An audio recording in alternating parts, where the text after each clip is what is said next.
Hello, good evening students. चलिए students, आज हम लोग फिर से अपना हिंदी और इंग्लिश का डिक्टेशन एक बार स्टार्ट करेंगे। ठीक है स्टूडेंट्स, कल हम लोगों ने हिंदी में आधे अक्षर वाले शब्द लिखे और अब हम लोग आज से एक पैराग्राफ लिखना शुरू करेंगे। ठीक है, क्योंकि हमने सभी मात्रा से संबंधित शब्द करा दिए हैं और आज पैराग्राफ में सबसे पहले हम लोग री की मात्रा वाले कुछ शब्द का पैराग्राफ लिखेंगे।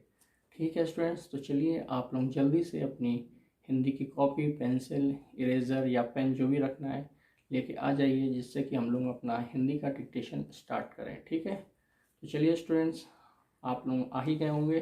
अब हम लोग अपना हिंदी का डिक्टेशन लिखते हैं। ठीक है, तो आज का एक पैराग्राफ हम लोग लिखेंगे और चलिए जल्दी से, हाँ निकालिए कॉपी। ठीक है, ओके चलिए स्टार्ट करते हैं। लिखिए, एक ऋषि था। लिखिए, एक ऋषि था।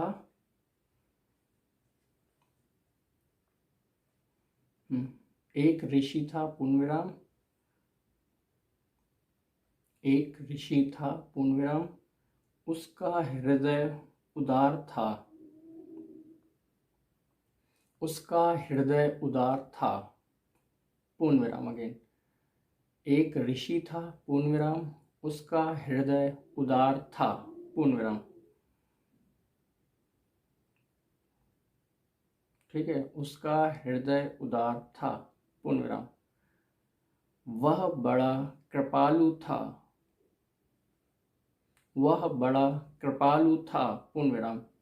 इसमें शब्दों में जो है री की मात्रा लगेगी। ठीक है, तो आपको पहचानना है कि कहाँ पर लगेगी। ठीक है, पहले भी हमने री की मात्रा से संबंधित शब्द कराए थे। अगर किसी ने नहीं देखा है तो हमारे पीछे लेक्चर में जा करके देख सकता है। ठीक है, वह बड़ा कृपालु था, पूर्ण विराम। वृक्ष काटना पाप था। लिखिए, वृक्ष काटना पाप था,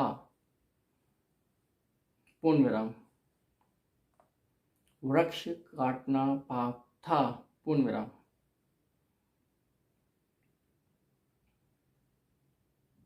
फिर से स्टार्ट करेंगे।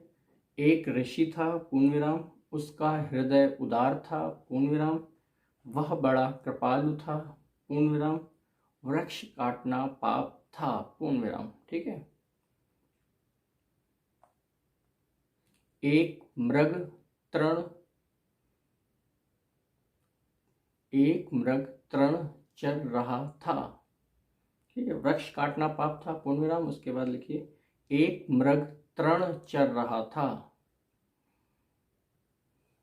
मृग यानी डियर, तृण यानी एक ग्रास। ठीक है, लिखिए, एक मृग तृण, एक मृग तृण चर रहा था, पूर्ण विराम अगेन।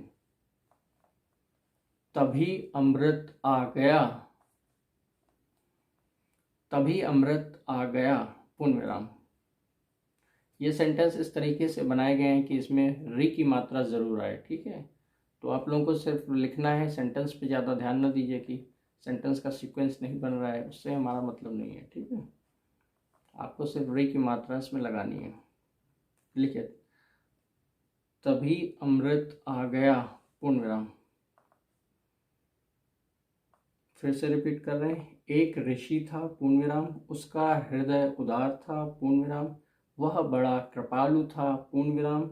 वृक्ष काटना पाप था, पूर्ण विराम। एक मृग तृण चर रहा था, पूर्ण विराम। तभी अमृत आ गया, पूर्ण विराम। ऋषि कह उठा। लिखिए, ऋषि कह उठा।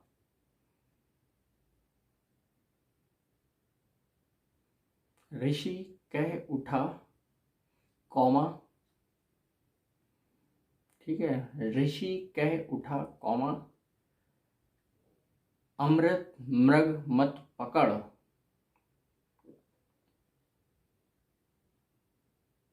लिखिए, अमृत मृग मत पकड़, पूर्ण विराम। ठीक है, ऋषि कह उठा, कौमा। अमृत मृग मत पकड़, पूर्ण विराम। मृग पर कृपा कर। ठीक है, लिखिए, मृग पर कृपा कर, पूर्ण विराम। ऋषि कह उठा, अमृत मृत अमृत मृग मत पकड़, पूर्ण विराम, मृग पर कृपा कर, पूर्ण विराम। अब नृप आ गया, पूर्ण विराम। लिखिए, अब नृप आ गया, पूर्ण विराम।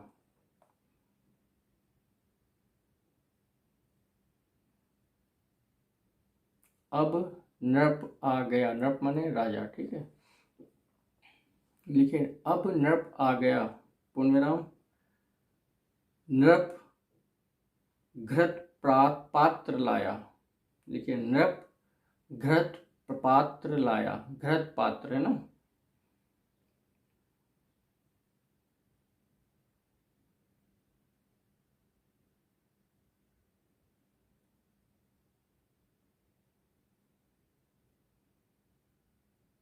लिखिए, नृप घृत पात्र लाया, पूर्ण विराम।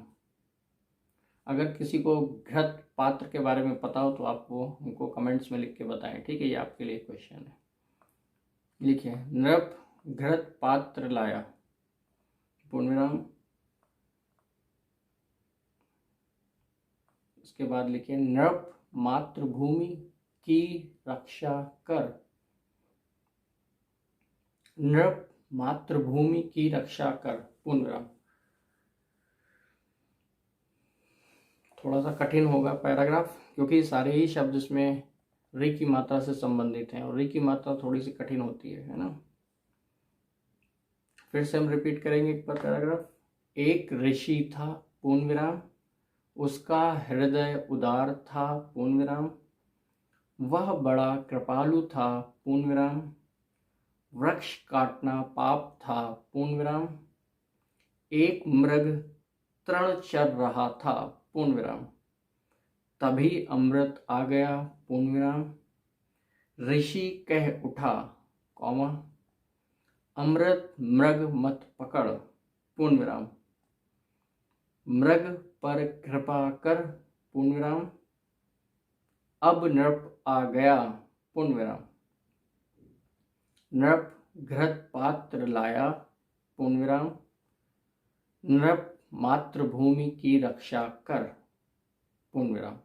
ठीक है स्टूडेंट्स, आई होप कि आप लोगों ने पैराग्राफ लिख लिया होगा, और जो भी हमने पैराग्राफ बोला है वो हमेशा की तरह आपको वीडियो के एंड में देखने को मिल जाएगा, जिससे कि आप लोग इस पैराग्राफ को अपने पैराग्राफ से टैली करें, और जो भी मिस्टेक्स हो उसको हमेशा की तरह 5 टाइम्स जरूर लिखें। ठीक है स्टूडेंट्स, तो यहाँ पर अब हम लोग अपना हिंदी का डिक्टेशन ख़त्म करेंगे और अब हम लोग अपना इंग्लिश का डिक्टेशन स्टार्ट करेंगे। तो चलिए आप लोग अपनी इंग्लिश की कॉपी तैयार रखिए। ठीक है, जैसे हिंदी में हम लोगों ने पैराग्राफ लिखा है उसी तरीके से इंग्लिश में भी आज हम लोग छोटा सा पैराग्राफ लिखेंगे। बिल्कुल इजी पैराग्राफ है, तो आप लोग कोशिश करें इसे लिखें। ठीक है, एक छोटी सी स्टोरी है इंग्लिश की, हो सकता है आप लोगों ने पढ़ी भी हो। ठीक है, तो चलिए हम लोग स्टार्ट करेंगे। लिखिए, वंस अपॉन अ टाइम, लिखिए once upon a time, comma, once upon a time, comma, there was a farmer.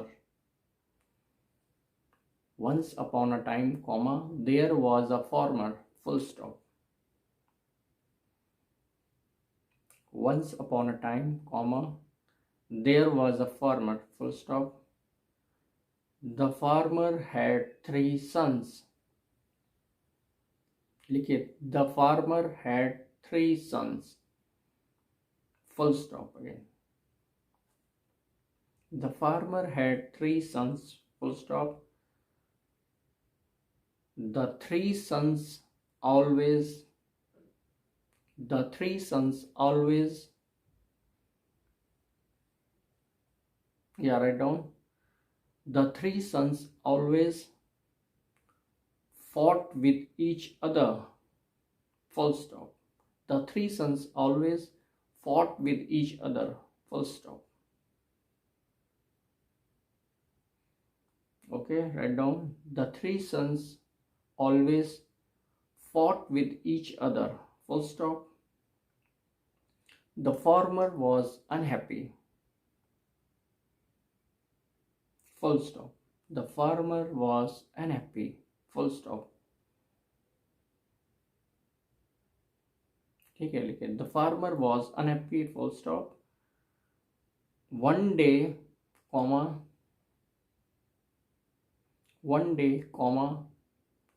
the farmer called. The farmer was unhappy, full stop. One day, comma, the farmer called the three sons, full stop.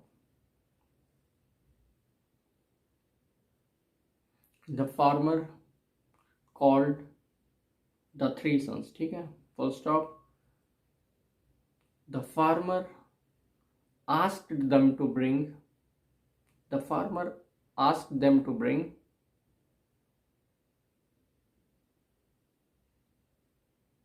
देखिए students, the farmer asked them to bring a bundle of sticks, ठीक है. The farmer asked them to bring a bundle of sticks, full stop.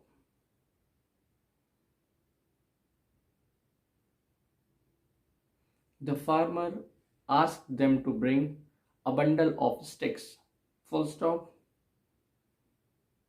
The three sons bought a bundle of sticks, full stop. The three sons bought a bundle of stick, full stop. Sorry, यहाँ पे sticks होगा ना, क्योंकि bundle है तो plural रहेगा, ठीक है.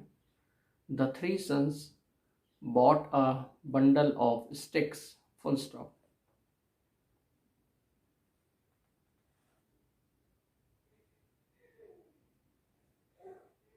अगेन हम पूरा स्टार्टिंग से रिपीट कर रहे हैं, आप लोग टैली करिए. Once upon a time, comma, there was a farmer, full stop. The farmer had three sons, full stop. The three sons always fought with each other, full stop. The farmer was unhappy, full stop. One day, comma, the farmer called the three sons, full stop. The farmer asked them to bring a bundle of sticks, full stop. The three sons bought a bundle of sticks, full stop.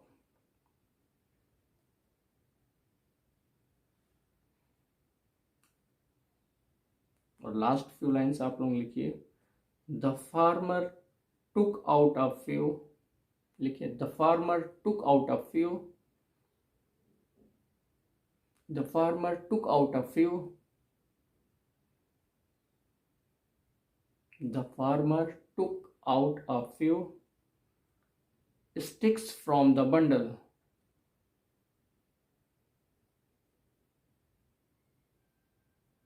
The farmer took out a few sticks from the bundle and asked each of them to break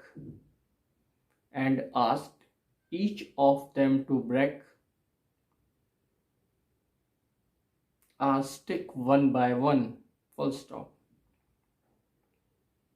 A stick one by one, full stop.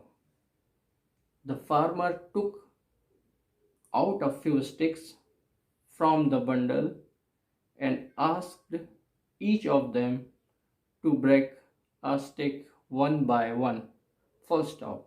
ठीक है student, once again I am repeating the paragraph. okay.